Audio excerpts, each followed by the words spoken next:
conversation is the earned media conversation. So every time that we have these events, we've been very nice to each other. You know, been, oh yeah, influencers and PR professionals. Well, let's get to the chase. I am a PR professional, and I know that a lot of clients reach out to me to say, how is it that we can get an influencer to talk to us, talk about us, without us having to bribe them or give them money? Like, how can we get them to talk about us authentically? So I decided, let's finally have an earned media conversation, because I think that's the elephant in the room when it comes to public relations professionals and influencers. So it's time to have this conversation. So before we begin, does everyone know the meaning of earned media? Yes. Okay. Oh wait, I didn't give my panelists their microphones. Testing. Okay, cool. We have 2 working mics. Okay, does any one of my panelists want to take the definition of what is earned media? Go for it. Since I have the mic. Hi guys, thank you so much for being here. I'm so excited. Oh, I'm so sorry. This is Ella. This is Michelle T. This is Brian J. and Michelle M. You guys have their bios. I sent you so much information about them before tonight's event, so we didn't have to waste time going over bios. Okay, so go for it, Ella. Okay, cool. So let's do like a quick overview. So there's 3 types of media, right? There's owned media, which is when a person generates controls, such as like having your blog or website or YouTube channel.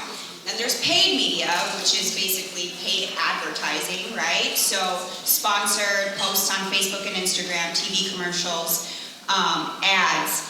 And then earned media is, the way I like to look at it, is kind of like word of mouth or like virtual marketing. So when you're resharing or retweeting or mentioning, tagging, or having a media outlet, like say someone approaches you and wants to write an awesome article about your brand or about you, that's a really, cool, badass form of earned media. Awesome. Sorry, I was adjusting the Facebook Live there. Thank you, Martina, for pointing that out to me. Anyone else want to take that question? Michelle M. Michelle Mackey. Michelle Mackey is the one that's giving away the spot to her master class coming up. So make sure you drop your business cards in that bowl too. Don't forget to drop that business card. So to me, earned media is similar to what you said, but just to build on that is, any type of organic coverage that is earned, right, or achieved through organic outreach. So whether it's pitching, which is what we do as PR people, is we pitch the media to get coverage. We also pitch influencers, but in different ways if we're good at it and do it the right way. And if we achieve that kind of coverage or get influencers to post about our clients or get a media outlet to write about it through our efforts, which is not paid or not an ad, then that is organic or what we call earned. So everyone has an understanding of earned media? Any questions? Okay. Brian, why do you think PR professionals want to get earned media from influencers in the room? So earned media, it is the basis of PR, right? It is how this started out. So from kind of day one, PR professionals have been tasked with, from their clients and from everyone else, to how do we share our story? How do we tell our story? And the way to do that is to have advocates within third parties. So that's media, influencers, bloggers, anyone that has a microphone or has a platform in which they can share it more widely. And so that's always been the goal, right? Is how do we tell that story? I think more recently, and I would even say, I've been doing PR now for 15 years, and I'll say even at the beginning of my career, paid media was not really the thing. I think more so nowadays you see it as more being the norm. But even when I started out, earned media and knowing how to tell a good story, how to pitch a newspaper reporter was the origin. So, all that to say that I think, repeat the question, repeat the first half of the question. Why do PR professionals want to get earned media out of influencers? Gotcha. So we want to get earned media because one, that's what we're paid to do. And PR obviously is, I think the bigger distinction is knowing the difference between PR and advertising, right? What an advertiser does, what a media buyer does, is very different than what a PR practitioner does. We're tasked with, creating narrative, sharing stories versus saying, here's the thing, I'll give you X amount of dollars and want you to run it. So Michelle T, why do so many influencers think that earned media is BS? Ooh, so you're gonna give that to me? You were quiet, so I think that most think that it's BS because number one, when most PR professionals do reach out, I think that sometimes they're too specific on what they want. By being too specific, meaning, hey, I want to send you this notebook and you have to post it on your Instagram feed, 3 stories, a YouTube video, Twitter, Facebook, Instagram, and everything. So I'm a big believer of building relationships, so I do earn media. If someone reaches out to me and they want to say, hey, share this in your stories, but I think most influencers may think it's BS because it takes time to do content. These are hours in the day that we have to spend putting together the content, writing the blog post, and writing a blog post is just not writing it and putting it out there. It's writing it, getting the SEO, getting your pictures correct, making sure you have alt text and all these other things that I won't get into, but I think influencers potentially think it's BS because they're not getting paid, and if they have specific requirements that they want you to do, then it's like, well, I'm doing all of this, but you're just sending me a notebook. and I'm glad you said that because if a PR professional is requiring you to do something, then that's not earned media. For example, when we reach out to an NBC per se, NBC, we can reach out to NBC and say, NBC, hey, we have this story. Do you want to run it? I mean, we do way more than that.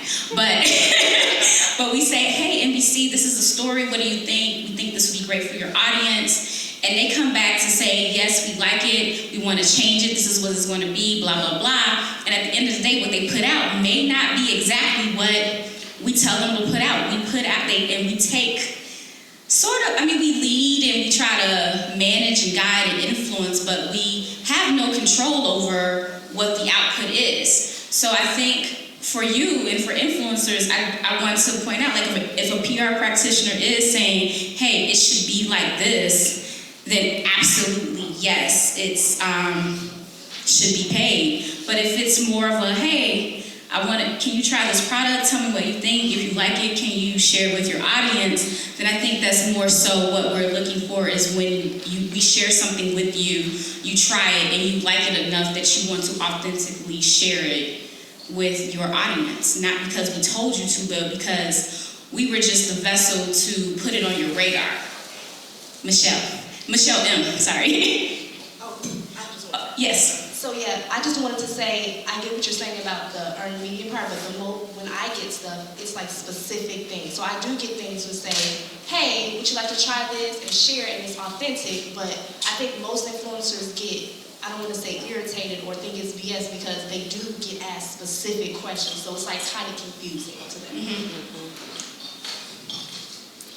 I think that's an awesome point because I think a lot of PR people actually need education really on how to pitch influencers. I feel like it's changed our whole industry, which is why this whole event is so awesome to do. I mean, I've been in the business, a lot longer than you. I hate to say, I don't want to say the years, but it's in my bio.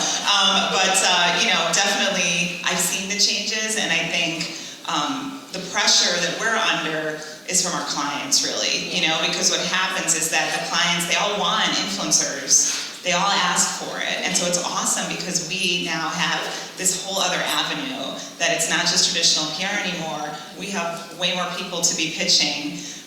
But what they don't understand that we have to educate our clients is that we can pitch influencers, but they need to authentically want to post at the same time, just like a writer needs to authentically want to cover you. So there's really no guarantees in any of it still. It just gives us like that additional audience to pitch to, and we just need to know how to do it right. Like there's no way we can push you to post exactly where and when and how many. Believe me, just from doing my own social, I can barely get to it because it's so hard and exhausting. You know, I can't even imagine how much work that is. So I get that totally, but I think it's the pressure that sometimes PR people are under, where we feel like the client's like, well, that's not a win to me unless they, post it after coming in and eating at that restaurant. And then we get influencers in our restaurants and then they don't post anything, and then it's like, what happened? How come they're not posting?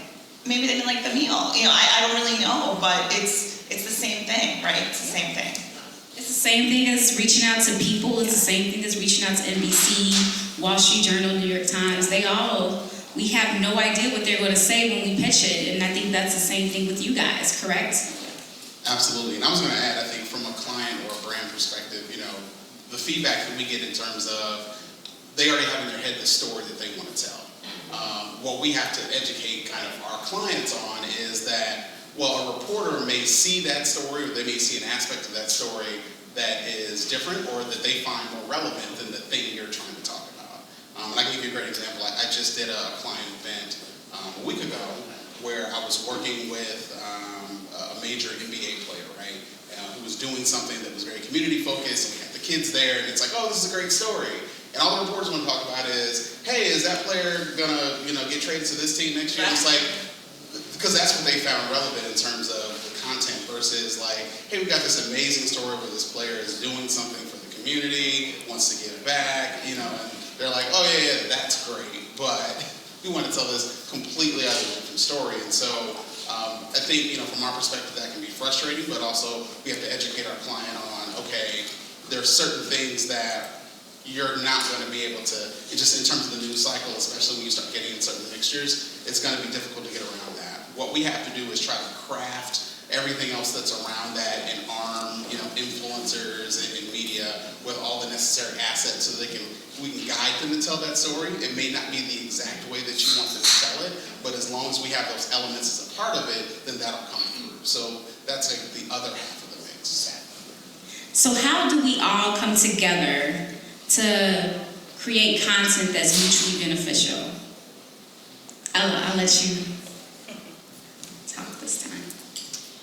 So I think, bottom line, valuable content that goes both ways. The PR pros want that. You as a content creator want to put out valuable content. So it's finding, like from the PR perspective, it's pitching the right product to the right influencer. So doing your research, knowing what the theme of a certain influencer is. There's so many companies out there that have a great mission, and I'm like, wow, they're doing amazing things, but I probably wouldn't work with them because it just doesn't make sense for my feed. Whereas, say, a boutique is opening or a new beauty product is launching, that has my interest. But then again, at the same time, it's like maybe if the style or the mission of that company doesn't also align with what I'm trying to put out to my audience, that could also be a no. So it's finding that right balance and being able to, I feel like when you believe in a product and you stand behind it, that's when the good stuff comes out, So there's constantly companies reaching out to you, asking to promote certain products, but if it doesn't feel right, it's okay to say no, because that's when, like I said, when you stand behind someone or something and truly believe in the product, that's when you create valuable content, and it all comes down to that. It's putting out the good stuff for everyone else to gain. Anyone else? I just want to say I totally agree with what you said.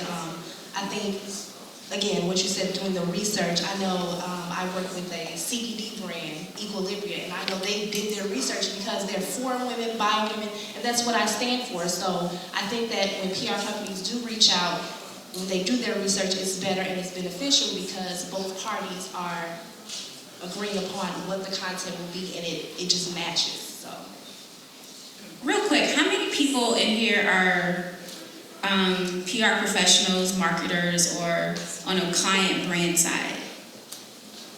We need to get more of us in here. Someone else had a comment? Brian? I'll just say for the PR folks in the room, I think you have to have a little bit of obsessiveness when it comes to researching reporters and influencers. Like you literally, and I know it sounds creepy, but you gotta stalk their lives. Like you have to go to their Instagram feeds and read their content, like what they write about, but also just what their own personal lives are about, because that'll help you in terms of crafting like really smart pitches, things that grab their attention, and things that they're going to be interested in. I mean, I've had so many opportunities where I've worked with folks who were just appreciative because they felt like this really fits my personal brand. Like this fits what I'm interested in, this fits what I write about, versus, you know, just saying like, oh, you live in Chicago, so I just pitched you this because this is a Chicago thing, and they're like, I don't even associate, like, you know, like it's like me working with a fast food brand and someone being like, I'm a vegan, why would you pitch me this, you know, like, but just because you live in Chicago, like, so you really have to, and I know it's, for us, it can be difficult because we have all these great tools that build these wonderful media lists for us, and those lists say, okay, this person lives here, and they write about these things, and so you just, you know, you're trying to hit the numbers, and so you're just going through the mechanics of it, but 9 times out of 10, the most powerful and impactful stories that I've been able to secure have come from really digging deep and understanding those passion points about people, you know, looking at it, even adding those things into a pitch though, right? Like saying like, hey, I saw that you have, you know, 3 kids, and so this is a great thing that, you know, could help, you know, keep them, you know, busy during the times when you need to do other things.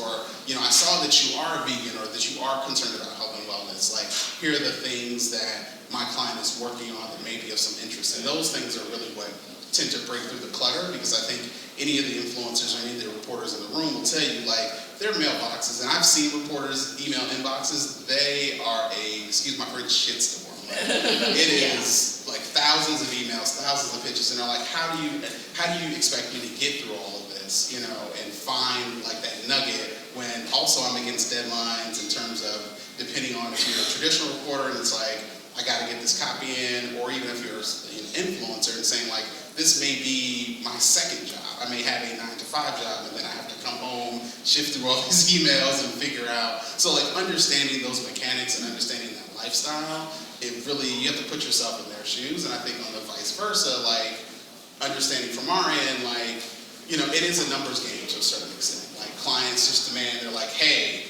we need 4 million impressions from this. And we get it. We're not going to get 4 million impressions from just you. So I have to go through the exercise of like reaching out to multiple people, and some of that is, you know, is gonna turn into like email blasts and like just repetitiveness. But you know, that's the game. But I think if you understand both ends of the game, then you'll have a little bit of more leeway to, you know, show some compassion when you get those emails from different folks. So, when you guys registered, you gave me some questions. I have those questions, but I want to make sure I open it up to you guys as well. So, if anyone has any questions right now, raise your hand. Oh, right here. I'm pretty loud. So, for the influencers, could you just go through and give us your... Wait. I'm a strong believer, if you have a question, you introduce yourself, because I'm a PR person. So when you ask a question, this is your opportunity to let everyone know who you are and what you do, because you might have a new client or partnership or something in here. I appreciate you. So my name is Mike Roach. I own a PR consulting firm. I'm also a dreamer of an influencer as well. I've done a blog about farmers markets. I've been to farmers markets literally around the world. But my question was for the influencers. For us PR people, can you just give us like the best example of how a partnership worked with you guys? I heard what you guys don't like and why you don't like it, but give us an example of how someone approached you, and just if you can just do it like a quick, and then what was the result for both you and that client? Yeah, so this kind of goes off piggybacking what Brian said, is doing the research. You know, so when a PR company approaches you, you want to know a little bit about the person. Like I said, going to seeing the style of their Instagram feed. So you're not going to pitch them something about food if they're running a fashion or beauty blog. Can you give us an example like of something that successfully did that with you? An example of someone who successfully pitched you something that made sense. Yeah, so it's just, someone who knows your name. It's as simple as that. Opening an email like, "Hi Ella, I recently was on your blog or website or Instagram feed and I saw this and I really like that. I like what you're doing here." So kind of just like, making you feel comfortable. It's about building a relationship, right? So the key word is relationship. And in any relationship, you want to have that open and honest communication, and you want to be able to talk, if you're building a relationship with the person that you're working with, you want to be able to discuss like the expectations and even talk about the failures and just overall just have that transparent criticism, right? So you kind of both understand what each of you wants from the other, right? Mutual beneficial relationships. Michelle, did you want to take that one too? So you said you wanted an example of someone that pitched me that was a Yeah, good who did pitch? it right? Give us an example of somebody who did it right. So I recently went on a press trip to visit Bloomington, Indiana, and the person that reached out to me knew my name, knew my daughter's name, knew my husband, and it was a really very nice, well put together email that she did a ton of research and knew that I was interested in travel. So she already went to my Instagram and knew that we do family travel. So I think that the email that she put together was very heartwarming because she knew my daughter's name. I mean, anytime you tell me and email me, say, "How's Riley?" I'm going to automatically say, "Oh, you did your research," because you have to go to my Instagram and look through pictures to figure out what her name is. So like she said, and like everyone else said, the relationships and just doing the research is really important because I don't like to just do one-offs. I like to build relationships with brands, and when they take the time to actually go on my Instagram to see what I'm about and really understand, that just makes me want to work with them even more. Did you then cover Bloomington? Did you go? Yes, so I went and I covered it. I mean, it wasn't paid, but they paid for me to stay in the hotel, so it's the same thing. I have a question from one of our attendees via their registration. This is for the PR professionals. How important of a role do bloggers play in the media?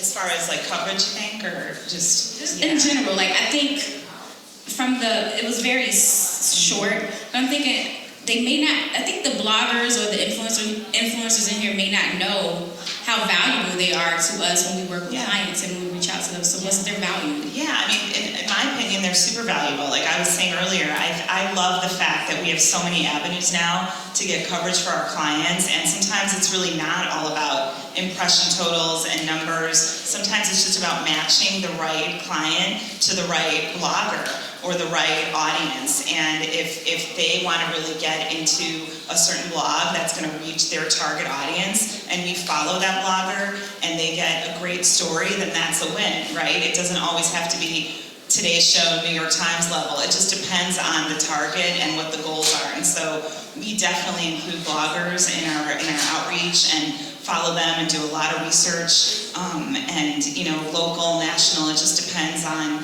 who the client is. We do a lot of nonprofit work, so there are a lot of interesting bloggers to look at there as well. And I feel like there's a lot of dual careers now too, where we have on-air people who are writing blogs. We have newspaper columnists who also have blogs. And so, we have so many different ways to look at this. So I think, like you said as well, the best PR people are the ones that are really doing a lot of research. And sometimes you land a hit and you don't realize that writer is actually the intern at the newspaper, So there's multiple ways to create coverage these days in many different avenues. So I think bloggers are super, super important to us. So I'll say this, and it might be controversial for all the bloggers in the room, and this particularly goes into this earned media conversation. You got to figure out, are you a journalist or are you an advertiser? Because they're two very different things, right? And I think that is important when PR professionals reach out and look for coverage. Because a journalist is someone who's going to take the content, take the idea, put their own spin on it, tell it from their perspective, give a real authentic and organic representation of that.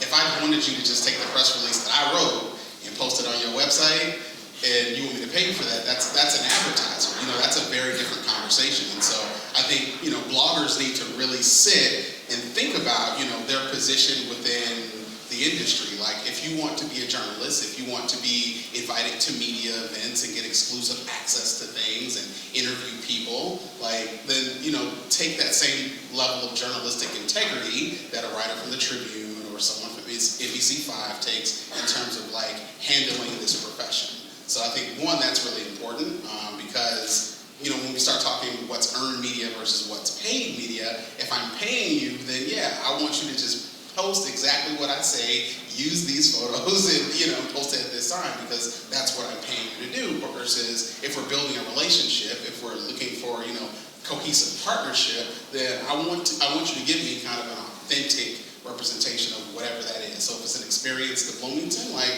I want you to tell me about, like, you know, I loved Bloomington, or I thought Bloomington was a crappy town, whatever that is, you know. But that's, you know, that's the experience, and I think you have to be okay with, you know, taking that in. I mean, obviously clients never love negative coverage or negative feedback, but that's also authentic to the experience of the writer, and that's the same thing that you would get from someone at the Tribune or the Sun-Times, the New York Times. They would do the same thing versus a blogger who's just spitting back, you know, whatever you want them to say. I want to add to that. I think both Brian and Michelle gave very interesting points. I'm a PR professional too, for those of you who don't know.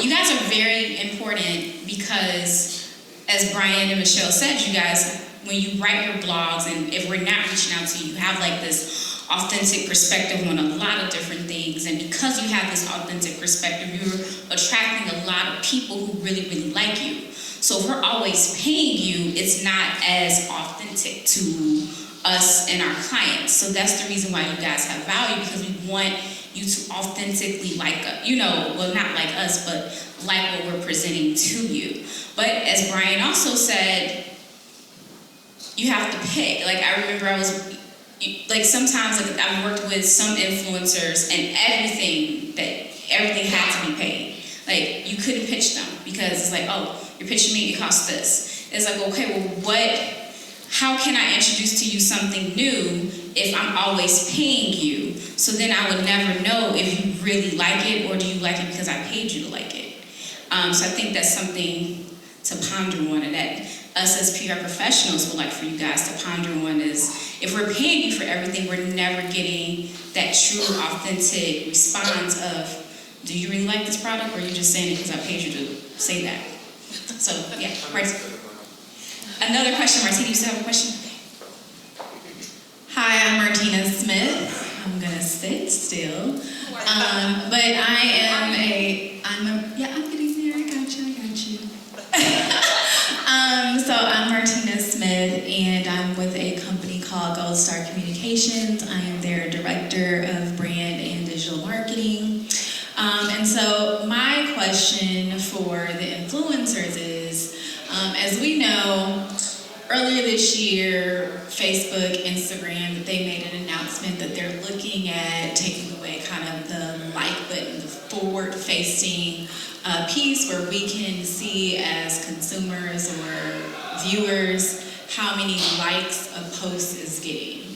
So, though that has not happened yet, how are you all preparing for that? Because from a marketing standpoint, that's how, you know, the advertisers who are paying you guys, we're monitoring the success of campaigns. So how are you all gonna achieve that? Have you thought about that?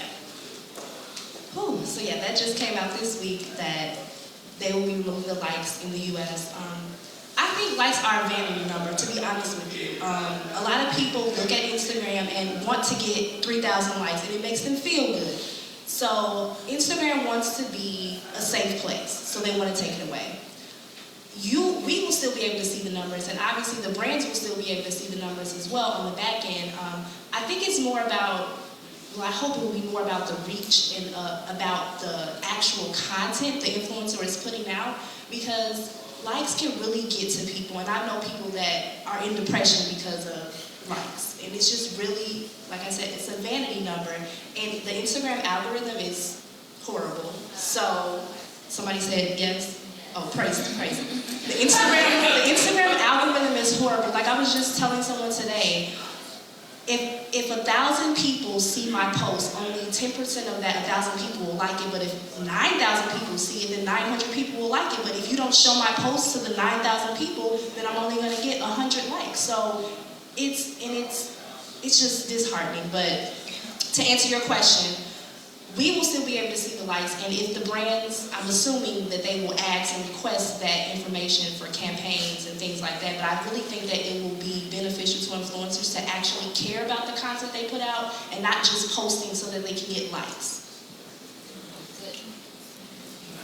Yeah, definitely agree with what Michelle says, you know, and I feel like in today's world, we're kind of all obsessed with follower count and engagement rate, so it kind of throws us off a little bit sometimes, you know, especially as a micro-influencer, you feel like your content isn't being seen by everyone, and so, yeah, likes matter, but at the same time, it's kind of cool that they're doing that, because, like Michelle said, as a professional, that's what you're going to do. You're still going to be able to share the likes and the engagement and all of that with the PR company or whoever you're working with, but you're kind of not like just obsessing about the number game.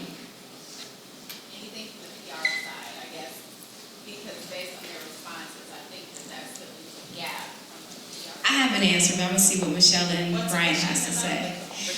Well, how with Instagram taking away the viewers' ability to see how many likes a post have, how would that impact us engaging with a particular influencer in regards to knowing how impactful, if they did post something, how impactful that was?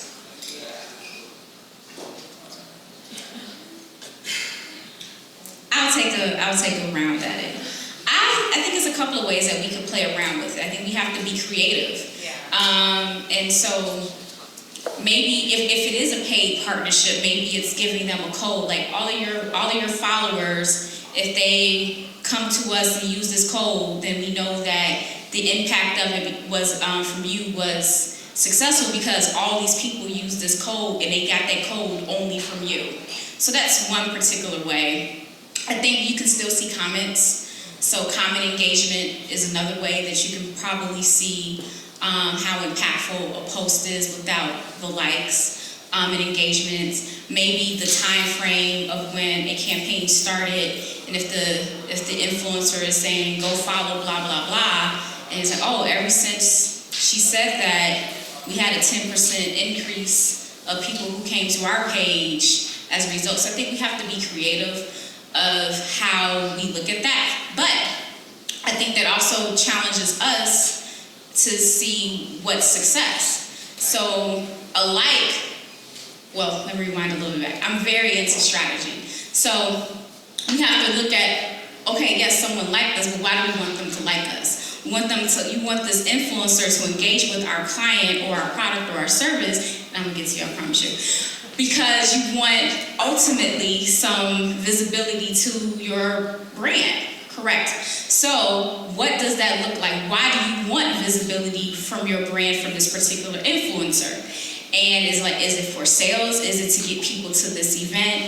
And so I think you can start to but measure that based upon what you really want as opposed to seeing how many likes they get. So I think for us, it makes us be more strategy focused as opposed to, like you said, vanity numbers. I do think working with clients, and I've seen this so many times, I work with clients and they're like, oh, we really only want to work with this influencer because they have this number. I'm like, well, this influencer makes more sense.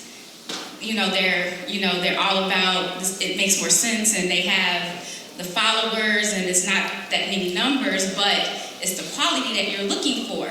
And they're like, no, but I want this number. And so I think by taking it away, it forces us to actually look at more influencers who may not have those numbers, who may actually be the influencer that we need to engage with because they actually make sense for the brand. Anybody got follow up to what I have to say? Michelle.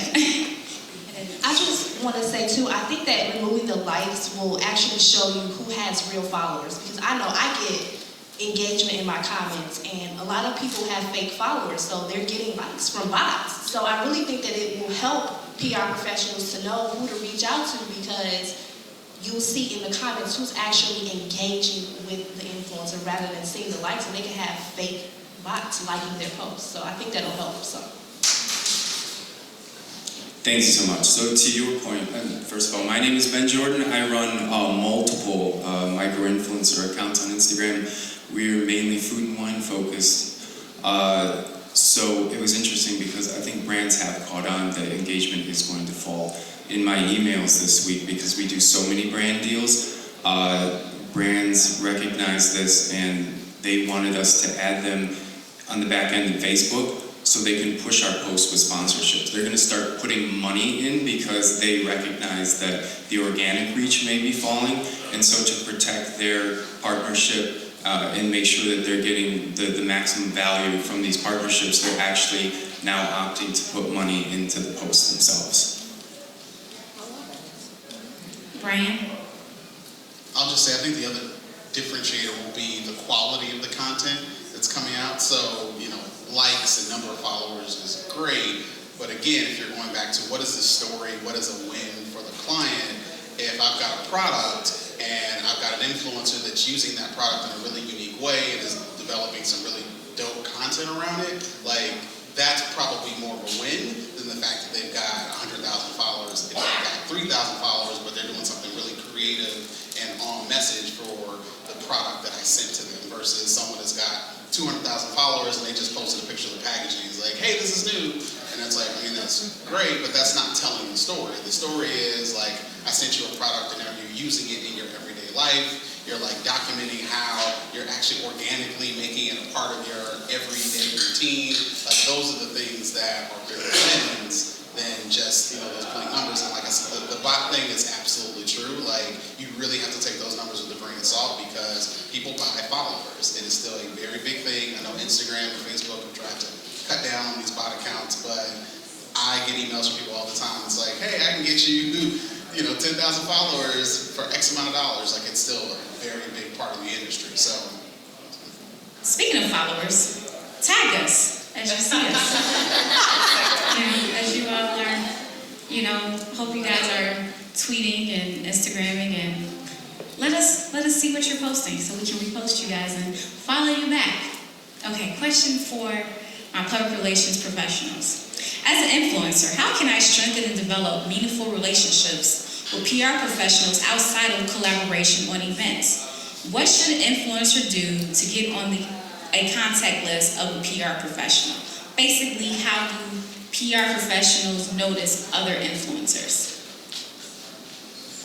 I mean, we love to hear from influencers all the time. So I would say reach out in any way, whether it's through social media, email, just introduce yourself, send us your information about your channels, your blog, your content, what interests you. We will absolutely add you to our list. I think we're really good about that stuff, and sometimes we may not be aware that you're out there, or we may be and don't have you on the list, and it's an oversight.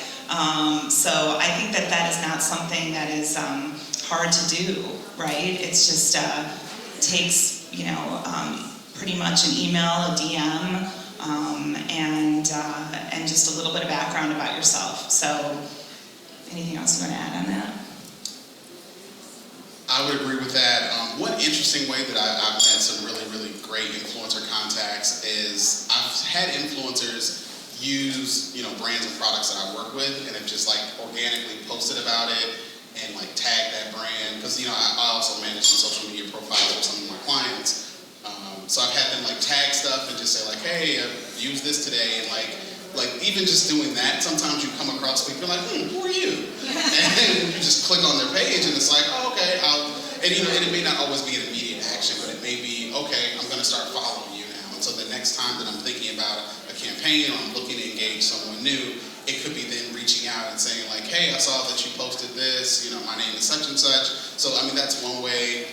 you can send emails, definitely look up the PR agencies, look at what their accounts are, and send emails and introduce them, because I get a ton of emails just from folks all over the country, just like, hey, I'm just an influencer, I do this. And then just utilize your networks, right? Like, I think a lot of influencers run in kind of packs and circles of friends now, and so, as long as people aren't, jealous to share those contacts, if you went to a really cool event, say, who invited you, and like, would you share their information with me? Because we're happy to add more people to our list. I think we're always looking for new people. So those are a couple different ways. Ella wants the mic. I just wanted to feed off of that. So yeah, obviously like emailing is one way of reaching out, but networking, like showing up to events like this, I think like person-to-person contact is so important. And people who show up run the world, so that's half the battle. You guys are here, so step out of your comfort zone. It all starts with a conversation, face to face, like introduce yourself. That's one way, and then following up with emails. So it's like they have your image in their mind already, and then following up with an email, like that's really, getting into them. I'll say from my own experience, there's an influencer in the room that invited me to coffee. Like, hey, I like what you're doing. I want to have coffee with you. This influencer will always be on the top of my mind for whatever, just because she offered to have coffee with me.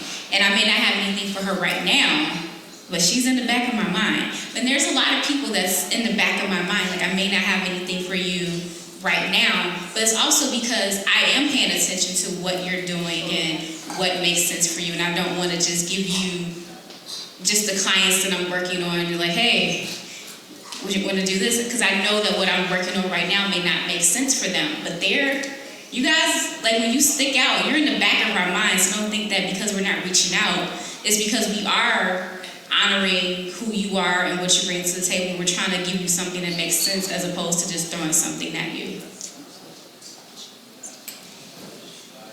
I just wanted to add one more thing to that. Yeah, because I feel like we're all a great community, influencers, PR people. A lot of us have become really good friends with each other.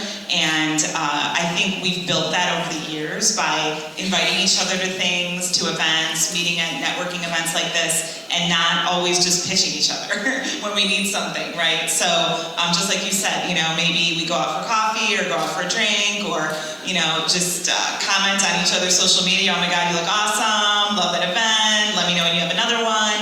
So we're very supportive of each other. So then, when you do need something or do want to pitch something, we're really willing to help each other out, right? So I have a bunch of influencers coming to my master class because they're excited, but they also just want to support me, right? And they want to post and share pictures, and and I didn't ask them to come, so it's just kind of a community that wants to be supportive, and we're all working really hard, and we all have a lot of things we want to help each other out with in the end, right? So I think that's a great part of being really good at this job. Okay, question. You know the drill. Say your name, who you are, what you do. Hi, my name's Asiel. I presently work in advertising, but I'm formally trained in PR. And I have a question because I have this super dream. I want to provide freelance social media management for local restaurants, local businesses. I presently work in food service and convenience stores doing with that audience. And I'd also like to coordinate their events, but it's actually for you, Mr. Brian. I just wanted to know how I could pitch myself not having any experience managing events, coordinating events, and just letting them know the value of a social media manager and being able to tie together the digital element with the real life events. So is that a question for pitching? But you want to pitch yourself to organizations to provide social media management for them? Local. As a freelancer. It's a little outside of scope, but I'll let Brian tackle this real quick. I mean, so, I think what Ella said in terms of just going face to face and having conversations with people is so important. And so if you see there is a lack thereof or a need going and introducing yourself, obviously presenting your credentials and having ideas and saying, here's some great ideas that I think would fit. Would you be willing to give me the opportunity to test out these things for you? I think especially in terms of local businesses and mom and pop shops and folks who don't have the time, or maybe they had previously tried to employ their cousin or nephew or somebody who's really not qualified to do those things. You having a particular expertise in it is important. Just coming in and offering that service, I think. It's so tricky because you're talking about someone else's business, right? And them handing over their business to you to be a representative of them. And so it's a tricky conversation because people are very, personal with their business. That's their livelihood. And you want to put my livelihood on the Twitter, what is that? It's hard. So I think, you have to be smart about it. Obviously, you have to be prepared. Go in to that conversation with a plan. Have the plan when you get there to say, this isn't just an idea in my head. I've already kind of scoped out what I want to do for you. The research. Yeah, right. I've done my research. I understand your business from what's publicly available. And I understand, this demographic that you may be trying to reach or that you're not reaching, right? Because, again, if you're saying, hey, you're a business that's a mom and pop and I'm trying to reach folks who are not as familiar with you, here's how I can open that door for you. So that's the start, but I'm gonna stop you only because there's people with questions that's in scope of the conversation, and I want to make sure we stay there. So if you guys have questions for our panelists that is outside of the realm of the earned media conversation, just speak to them after the panel. They're more than happy to talk to you and give their email addresses. Follow them on social media. Their websites are on there. But I want to make sure that we have enough time to get to the people that want to stick to the subject because we only have 15 minutes left. So are you okay with me with honoring that for me? Okay, we have a question here. Hello, Sienna Bell. I'm coming from Burrell Communications. So I'm in brand management. And I actually was going to build on what you were saying because I have a social media community manager who has no agency corporate experience but is now working on our brand. And she came in with a full account assessment. And I thought that was amazing. So just a tidbit. My question for you guys on the PR side. So I have a challenge. My client, first of all, I'm in IIT, right? I have agency partners who source influencers all the time. The brand that I work on is beauty. It's in brand and beauty under P&G, so conglomerate of all the brands, all the things. And it's specifically multicultural hair care, right?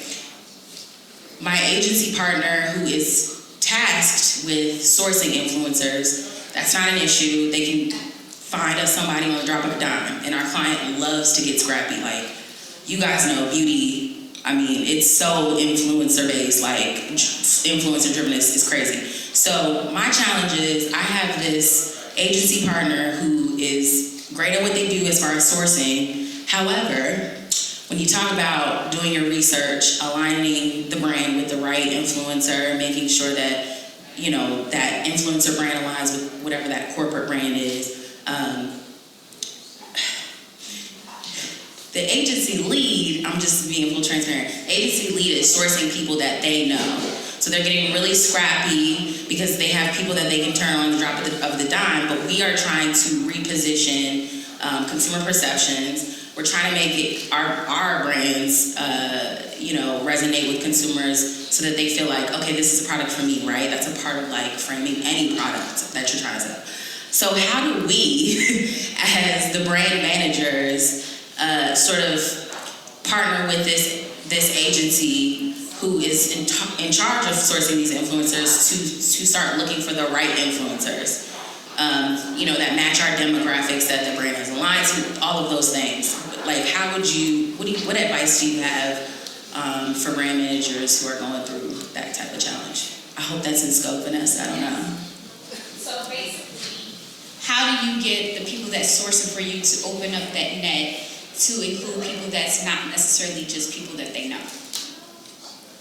I'm gonna give you a really bad answer, and it's do it yourself. I know they get paid to do that, and that's what they're supposed to do, but Because if they're being framed as the experts. they are the expert. They're the expert in terms, but you're the expert in terms of knowing the brand, right? You know the ins and outs of the brand. You know all the nuts and bolts, the good, bad, and ugly, and you also know again what does a win look like. You know that better than anyone else. So it's extra legwork. It's extra fee because you're going to spend more time doing it, and it's not fun. But I think the end result is, and you temper that, right? So you temper doing it yourself with, providing recommendations and say like, hey, these people are great. We also saw these other couple people that we thought were good. Can you vet them for us? Even if you vetted them already, at least you're doing the extra legwork to say, here's some other people that we think fit. Would you mind doing the extra legwork to vet them? And even at that point, you can hand it off to them to maybe manage the relationship. But you at least now know that you're getting the right mix of people. So there's no easy answer to that. It's going to take more legwork, but yeah.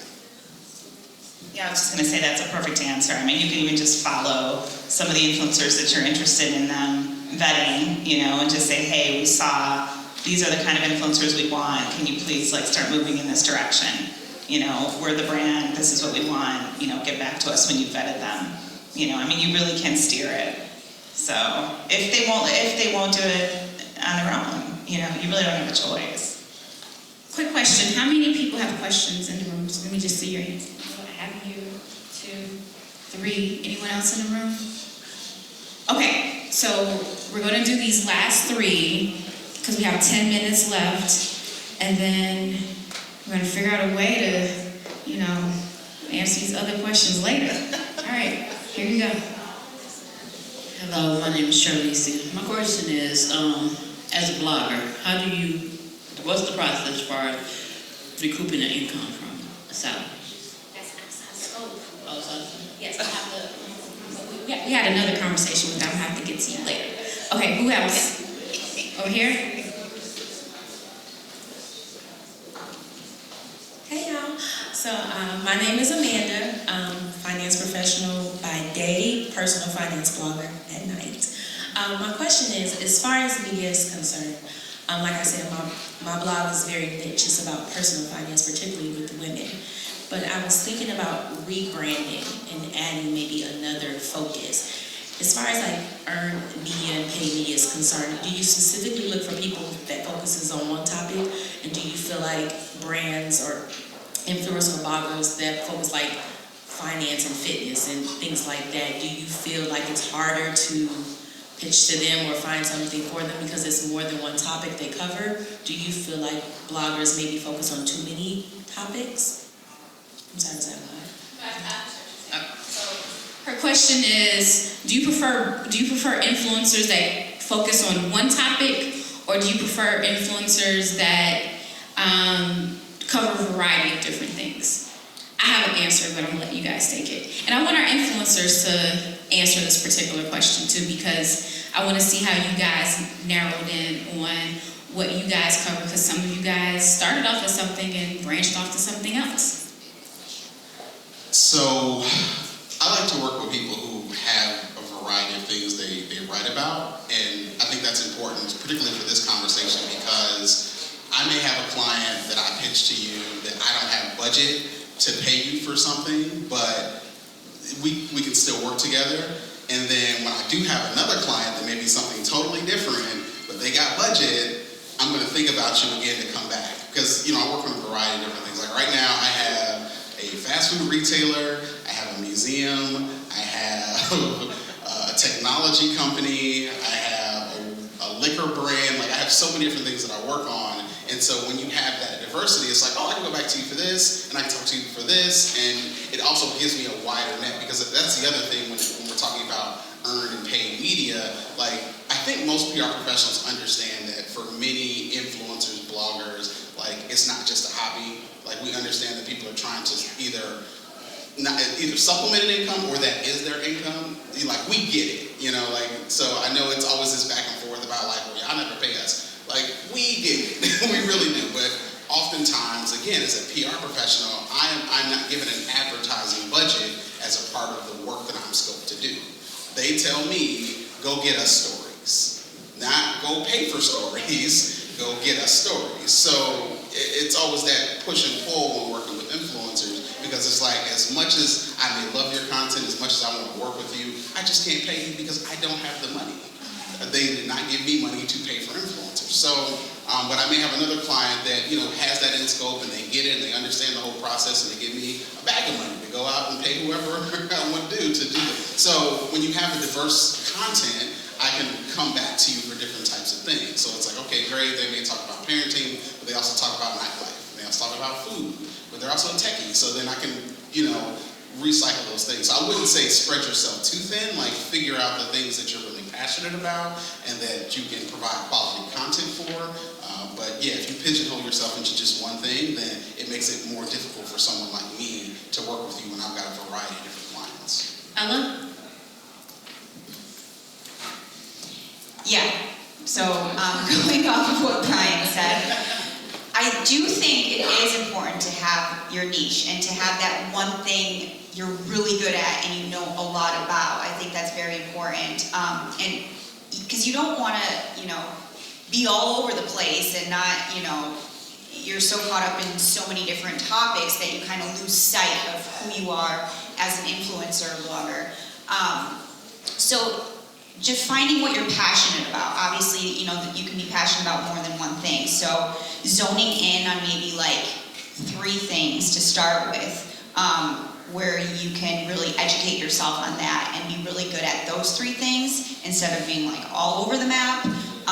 But definitely that one niche that's your like heart and soul, your bread and butter, and then kind of like maybe trailing off, like I'll use myself as an example. So fashion is like my #1, and then travel and lifestyle. So it kind of all makes sense where I can dabble in different things, but at the end of the day, it has like one big niche. Yeah, I'll just say I started off as a natural hair blogger, and I felt like I was in a box.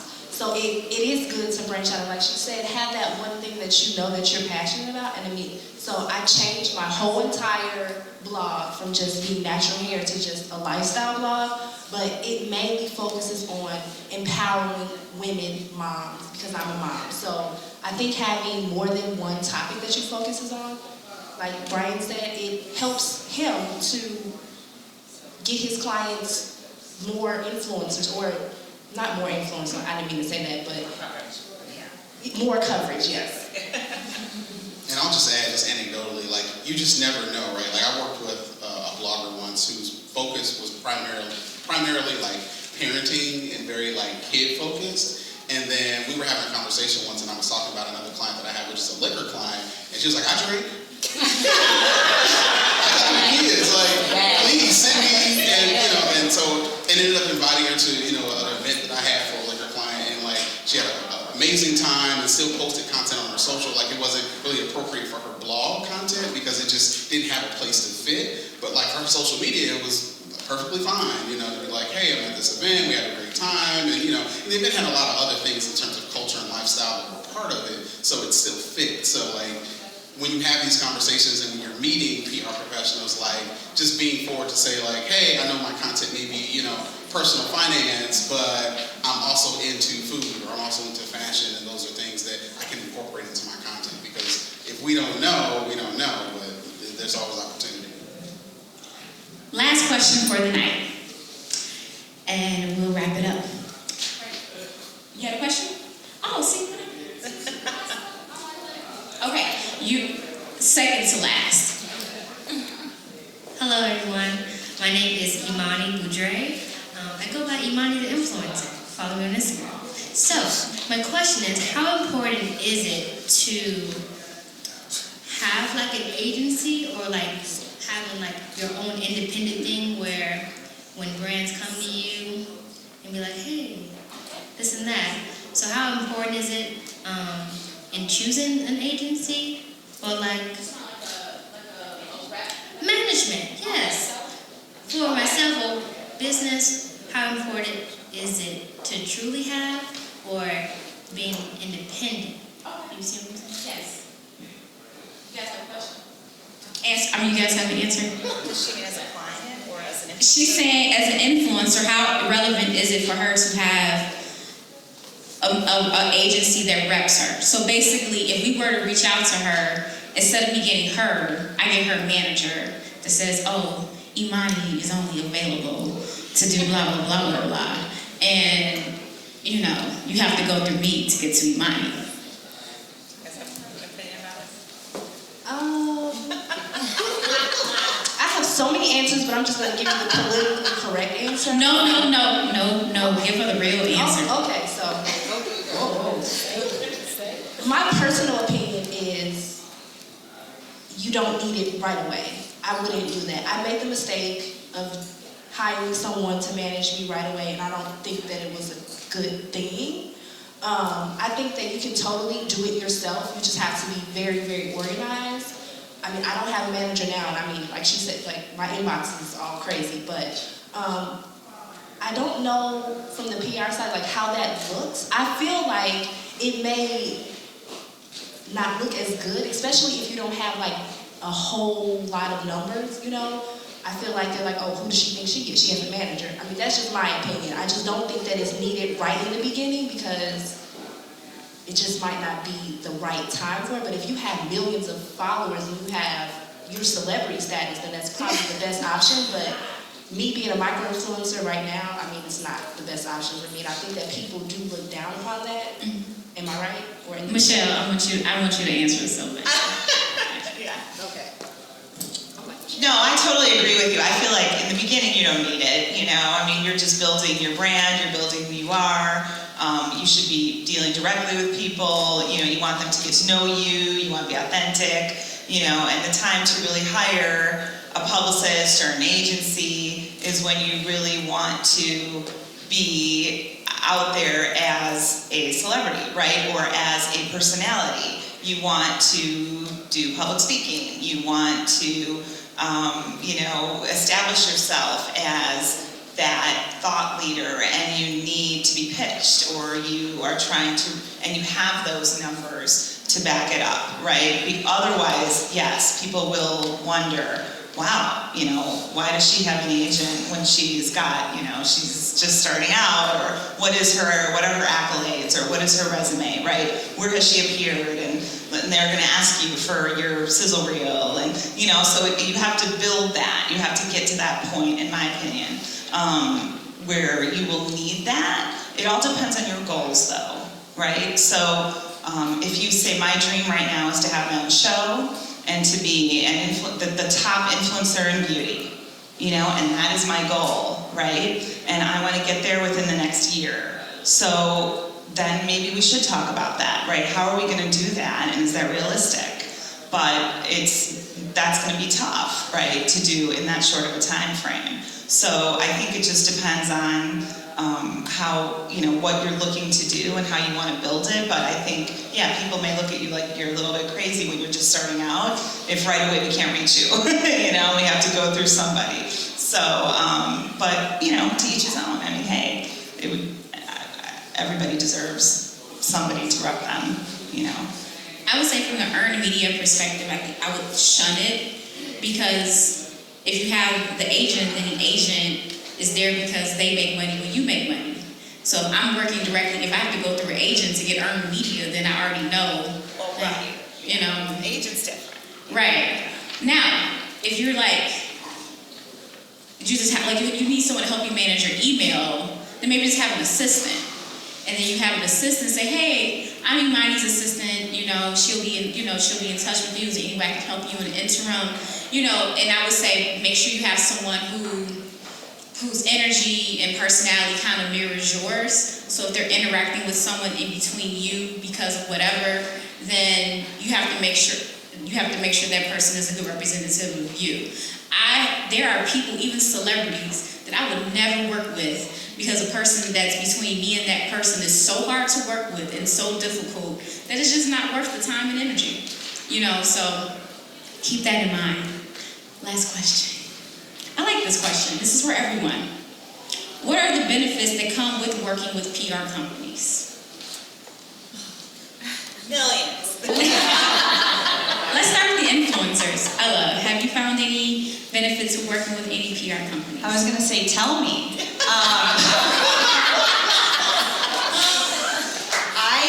I honestly have not worked with any PR companies, so I would love to hear more. So you mean like working with them for opportunities and campaigns? Yes. You said, Or anything. What's the value of working with people in PR?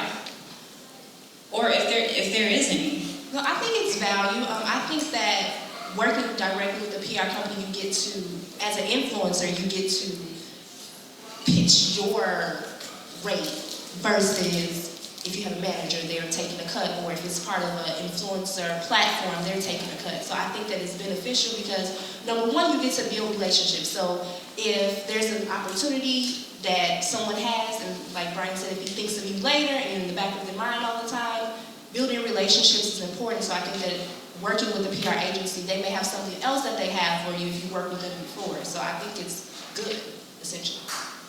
PR pros. Brian, come on now. Well, I guess I'm a little bit confused about like to what extent. Are we talking about as a client? Are we talking about as an influencer? Or do you want me to address all of it?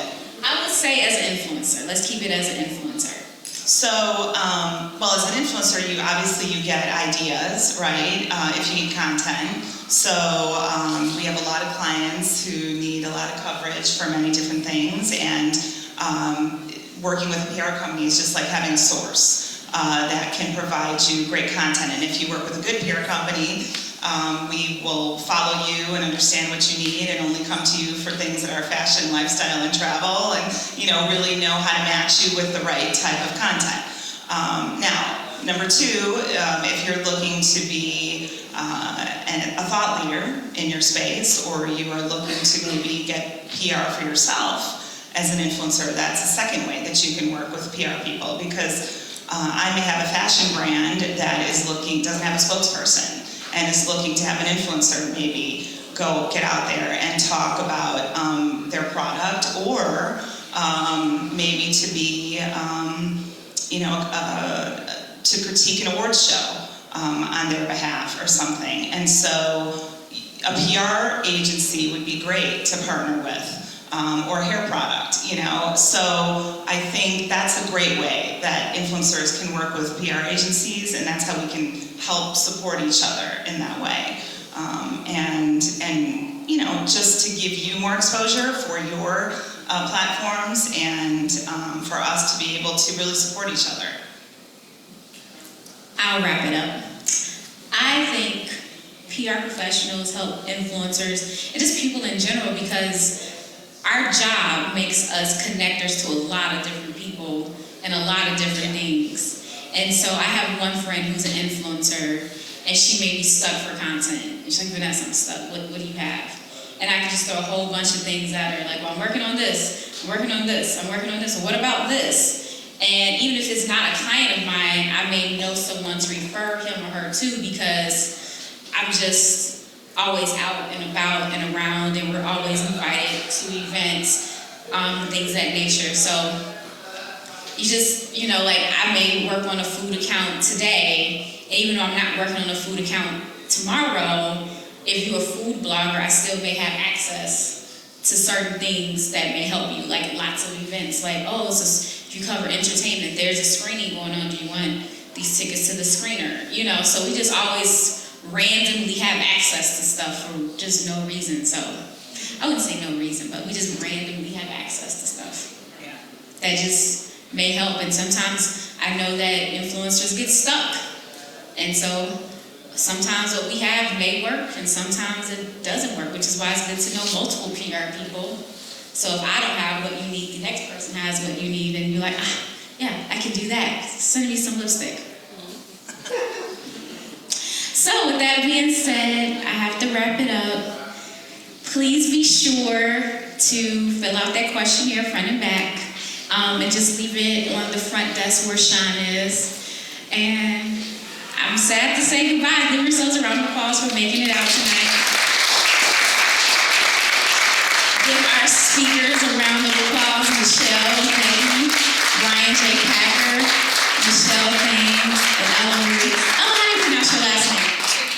Czupta.